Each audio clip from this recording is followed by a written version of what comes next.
En 1998, le président Carlos Andrés Pérez a lancé ses réformes. Le Venezuela était rempli de corruption, pauvreté et d'égalité sociale. Il y a eu des protestations massives et des pièges, des réductions de prestations sociales, des augmentations d'impôts, privatisation d'entreprises publiques. Puis, le massacre de Venezuela a commencé. Lorsque l'armée a descendu dans les rues, Hugo Chavez a dirigé le groupe MBR-200. Il a essayé une coup d'État pour renverser le gouvernement existant. En 1992, il était détenu et mis en prison. Au fil du temps, Pérez a volé environ 2,7 millions de dollars américains, finalement s'installant aux États-Unis. Chavez est arrivé au pouvoir par le vote démocratique.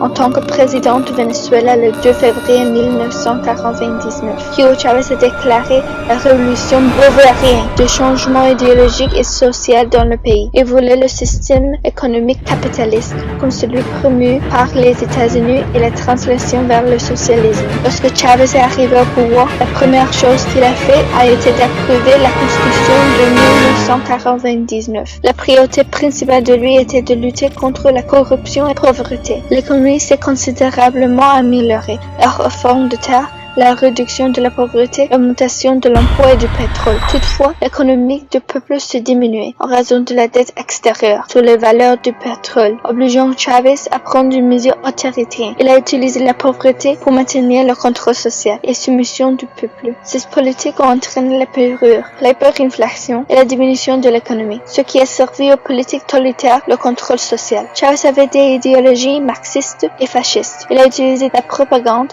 la répression, l'éradication des propriétés privées. Le marché libre, l'un des principes les plus fondamentaux de l'ordre libéral, a été influencé par Hugo. Pour lui, les institutions indépendantes étaient perçues comme les sources de danger. Les licences des médias journalistes ont été suspendues. Lorsque les syndicats ont protesté, l'ont été affaiblis et complètement déplacés. Lorsque les tribunaux ont opposé, Chavez a suspendu les juges et rempli la Cour suprême de justice de ses partisans. Créant un système à parti unique, Chavez a changé la politique étrangère du pays, s'alignant Cuba et les insurgés colombiens. À cette époque, il a commencé à voir la politique comme une bataille radicale pour sa survie. En 2002, au milieu d'une récession économique, l'indignation contre la politique de Chavez s'est intensifiée. Le chaos a éclaté et Chavez s'est allié à des groupes armés. Ces groupes ont commencé à recevoir des fonds, se transformant en agents politiques. En 2005, ils ont expulsé la police de la région, augmentant les taux d'homicide. Chavez a été vaincu par une maladie en phase terminale, cancer du côlon. Il était mis pour traitement d'un hôpital de Cuba, où il avait une amie proche, Fidel Castro. Quand il s'est vu dans ses derniers jours de pouvoir électoral de Venezuela pendant 14 ans, il a donné sa dernière volonté, que Nicolás Maduro est élu président de la République. Chavez a décédé